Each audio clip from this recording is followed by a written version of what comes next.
At the beginning of this episode, we are shown the scene of the police station. After seeing Jung Jun's post-mortem report, the officers come to know that many of Jung Jun's bones were broken. He was stabbed, and he died due to bleeding all over his body. They also come to know that the mark made on Janju's forehead means hell, while Batna asks Mando to find more cases so that he can complete his mission as soon as possible and go back to hell. Mando says eat more blood. Only the police know about the ruthless criminals because they are the ones who do the work of catching them. So you should befriend us to know about such criminals. Batna says, I don't think he will befriend me because in her eyes I am a bad judge. Then her assistant comes and tells her that the chief has called her.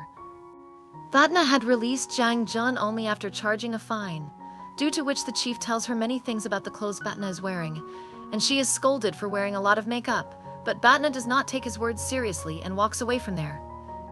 The chief says angrily, I am tolerating this only because of Assemblyman Jung, otherwise I would have resolved this a long time ago. Then, when Batna is having lunch with her colleagues in the canteen, the news about Assemblyman Jung is being played on TV, and everyone starts talking about him. Then Batna meets all of them. She asks, who is this Assemblyman Jung? Everyone is shocked to hear this and says, have you really lost your memory after the accident? How did you forget him? Here Batna comes to know that Assemblyman Jung is her elder brother. She was engaged to his son, but he broke the engagement. Batna says softly, if it is so, then it is good that I don't remember. Then we see the chief, who has come to have dinner with Mr. Jung. The chief tells him that after the accident, Batna has lost her memory, but she is fine. Mr. Jung tells his son Young Jin that he is her ex-fiancé, so after the accident, he should have met her once. The chief says that after the accident, Batna has completely changed. It seems that she is not Batna but someone else. Mr. Jung asks the chief to take care of Batna and also tells his son to go and meet Batna once. The same Batna comes home and is thinking this, what should she do so that Han doesn't consider her a bad judge. Now a few weeks pass. Maijing comes to meet Han and Han asks her how she is. Maijing says I am fine and I also started going to work. Had you not helped me, I would have never been able to live a normal life, so thank you for doing so much for me. She also tells Han that when she went to church a few days after Jung Jun died, she met him. Batna had come to meet him and she had said some such things to him which had awakened the hope of living in him. When he was going home, he was thinking only about Batna. Then on the way he meets Batna. Batna says, when I went to meet you at the police station, I got to know from your colleague where you would meet me. Would you like to have a drink with me? But Han refuses. Then Batna is adamant that she will have to have a drink. Han, unable to stand her stubbornness, agrees to have a drink. Then they both sit at a place to have a drink. Han says I met Min Jiang. She was talking about you only. Batna says she definitely met me. Han says it is not so. He liked your words. Your words gave him hope to live. Then Batna says, after knowing all this, what do you think about me now? Han says, I am quite confused because I am telling you. I haven't been able to understand properly. Batna makes Han drink a lot and asks him if there is any case which you are not able to solve. Is there any brutal killer which you are not able to catch? Then Han says yes. There are many, but I can't tell you because it is confidential. Batna makes him drink more and asks for the names of some criminals, and Han says, okay, we'll tell you one name, but don't tell anyone. He tells her his name and says Batna is shocked to hear this and asks how he became a detective after killing 3 people. Han tells Han that he was very young at that time. Batna asks if his family had killed him. If you have been forgiven, then Han says they will never forgive me. Batna asks if he is confessing his crime, then Han says yes, I deserve to be solved for the crimes I have committed. I have no chance to live. Batna asks if I can meet their family members. Then Han says that you are sitting next to him. Then he falls asleep on the table in an intoxicated state and tears are coming from his eyes. Later in the night, when Han wakes up, Batna asks him whether whatever he told is true. Han says, can you keep all these things a secret? Then Batna says, I thought you were a good person, but you have killed 3 people. That's why you have no right to stay alive. You really deserve to go to hell. Then she stabs him with a brand knife. Then we are shown the scene of Han's childhood. He is sitting in the garden and talking to his mom. He makes paper flowers for his dad. Then when he reaches his home, his mom and dad are lying on the ground. There is blood scattered everywhere in the house. Han gets shocked after seeing all this. Then he sees a man inside the house. Han realizes that this man has brutally murdered his mom and dad. The man moves towards Han to kill him. Han's mom is still alive, so she tells Han to run away now back. To the present, Batna stabs Han and Han dies due to excessive bleeding. Batna starts laughing a lot, and when she goes to send Han's soul to hell, at the same time, Bell comes there. He tells Batna that Han was not a criminal. He punished the wrong person. Han will be alive again, but you made a mistake for which you will have to face punishment. Bell increases his sentence. Now he has to send 20 criminals to hell within 1 year. Batna does not want to die, so she is unable to refuse. After Bell leaves, Han becomes alive again. All the blood that had come out of his body goes back into his body, and the knife wound also gets healed. He is very scared and starts wondering what happened to him here. Batna comes in front of him and puts forward her hand so that Han can arrest her. Then in the next scene, we see Han and Batna in the police station. Han and Batna are handcuffed. Han tells Miss Kim and the other officers what happened last night. Miss Kim takes Han's alcohol test, and Miss Kim discovers that Han is not yet sobered up. No one believes what Han says. His colleagues say that if he had killed you by stabbing you, then how are you alive? Han keeps saying again and again that he is telling the truth, but no one listens to him. Can't believe seeing all this. Patana is smiling a lot. Miss Ki tells Mahan that you should stop drinking. When you are drunk, you start imagining anything. Miss Kim and the officers apologize to Batna on Han's behalf and remove the handcuffs. Then she goes away, smiling slightly. Batna meets Mando and tells him everything about what happened after killing Han. Then Mando says that before killing him, you should have determined that he is a murderer. Or not, on which Batna says, it is your fault because you were the one who gave me the idea that I should befriend Han and find out about the criminals. If you had not given me the idea, I would not have done anything like that, otherwise Mando says you. She is not correcting her own mistakes, she is imposing them on me.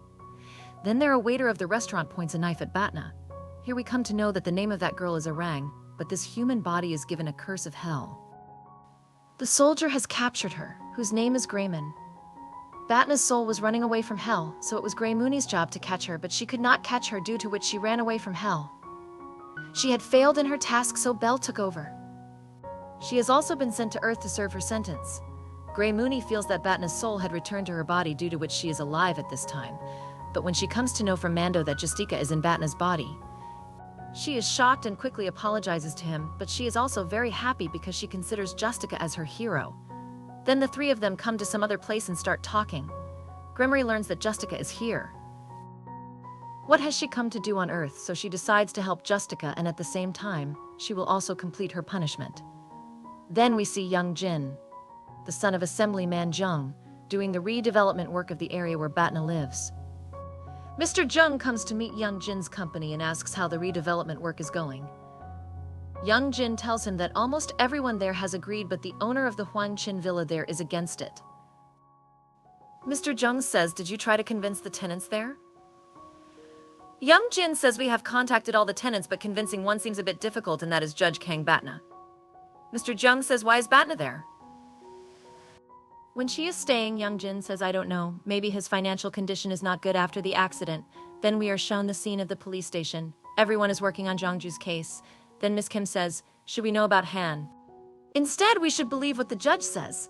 The officer says that Han was drunk, and it is not possible for him to say what he said. In such a situation, what else can we do other than believing what Judge Batna says? Miss Kim says, what you say is absolutely correct. I too don't believe what Han says, but there is something strange about Judge Batna. She doesn't seem like a normal person. Then we see Han in the hospital with the doctor. He is here on the orders of Miss Kim. But Han has come and tells the doctor all the things that happened to him, but even the doctor does not believe him. The doctor tells him that he has Dilgen disorder. No one is believing Han, due to which he is very frustrated. This happens because she is fully confident that what really happened to her is Batna. Batna comes to meet him in the hospital and says, I told you that the doctors are mad. I know that the disease they told you about is D. Then they both come near a river so that they can talk in peace. Han asks her who she is, and Batna tells him that her name is Justika. She is a Dem and came here from hell. He has posed the body of Judge Batna, who died 9 months ago, to which Han says, do you think I will believe this nonsense of yours? Then Batna says, you must remember what I did to you. Then Bitna uses her power to bring the same knife with which she had killed Han. There is a CCTV camera nearby which Batna blasts with her power. Seeing all this, Han is quite shocked and scared. Han has all the things in his phone. He is recording, but Batna comes to know about it, so she deletes the recording from her phone. Yesna asks her if you had come to meet me that day to kill me. Then Batna says I had no such plan. That's just there was an accident which happened to me while drunk, after which Batna has threatened Han and she says live your life as if nothing had happened. If I come to know that you are telling people that Batna has ruined your life, if I knew you, I would really kill you, and anyway no one is going to believe what you say, so don't waste your energy. Saying this, she leaves. Han is very frustrated because he is not able to understand what is happening with her. Han comes to the same place where Batna killed him. He is wondering how Batna did all that. Then he searches the internet about Batna and Deem's sons, after which he remembers his childhood. Han is at the police station and is telling the officers what he saw when he went home and what happened to his mom and dad, but the officers do not believe him because he changes his statement 3 times. After which a family is shown who are going to their home in a car. The child's name is Jihu and his dad is sitting behind, who is in an intoxicated state. His mom is driving. Due to loss of balance, they meet with an accident. The car falls into a ditch where there is a lot of water. The car is sinking. Then Jihu's dad asks his wife to take Jihu and leave as soon as possible because his seatbelt is on. When it doesn't open, Jihu's mom takes him to the shore. When Jihu's dad's seatbelt opens, he tries to get out, but the car door and sunroof are locked. Jihu's mom takes him to the curb. She comes to save her husband but is unable to save him. Jihu's dad dies. Then we are shown the scene of his funeral. Jihu's grandmother is beating her daughter-in-law Seju and saying that you are the one who killed my son. The friend tells her grandson to come home with me, and Seju says whatever you want. I will give you as much money as you want, but I will not let my son be taken away. Similarly, there is a lot of commotion here. And this matter reaches the court. A few days ago, Jihu's grandmother had taken Jihu with her without informing Seju, but she has not yet returned Jihu. That is why Seju has filed a case against her. The judge in charge of this case is Batna. It happens and Han also comes to watch the trial. Prasek accuses Jihu's grandmother of kidnapping Jihu. Then Jihu's grandmother shouts at Prasek and says that you don't have a grandson yet, so you won't understand this. I just had taken him home with her. How can you call it kidnapping? Her lawyer says to the judge, please forgive me. My client has come to the court for the first time. Hence, she does not know how to behave in the court. Hearing this, Jihu's grandmother scolds her lawyer. She also starts getting angry and says, are you on my side or someone else's side? If you can't take my side, then return my money. Then Batna tells them to calm down. If you keep shouting like this, then I will send you to court. Jihu's grandmother is also angry at Batna and says, are you all together and trying to suppress me? The woman sitting behind is my grandson's stepmother. She is the one who killed my son. Now she wants to snatch my grandson also from me. After all, how can I give my grandson to a stranger woman? I just want to keep him with me, want to raise him. Is this called a crime in your law? Batna says that you have legal custody. If it is not, then it is a crime. Hearing this, the grandmother gets even more angry and says, what kind of law is this? I cannot keep my own child with me, and some other woman files a case against me for my own child. Is this why? Batna says that this is why I am sitting here, so that I can find out whether you are a criminal or not. Otherwise, please calm down and let us do our work. But Dadi does not sit calm and says that you are a judge or a fraud. You look so intelligent, but you are not able to see the truth. Dadi is creating a lot of ruckus in the court, due to which the trial is not going ahead. Then Batna orders Dadi out. While leaving, she beats Seju a lot and says that you are the one who killed my son. After his death, you will get a lot of insurance money. On hearing this, Batna becomes interested in the case. She knows from her grandmother's words. It turns out that Seju had a husband before too. He also died suddenly, so Seju got his apartment and insurance money. Knowing all this, Batna smiles and says in her mind, I think this case is useful. After the trial is over, Batna comes to her office and tells Mando that the woman is going to get a huge insurance. There is something wrong in this case. Then she writes Seju's name in the mirror. Then she sees Seju crying and leaving the court. Mando says, aren't you feeling pity on this poor girl? Batna says whether she is a poor girl or not. That's what we have to find out. And by the way, I am also not that bad. I am also quite kind. I should get to work now. Then she gets a call from Han, but she cuts the call. Then when she comes out, Han is standing outside.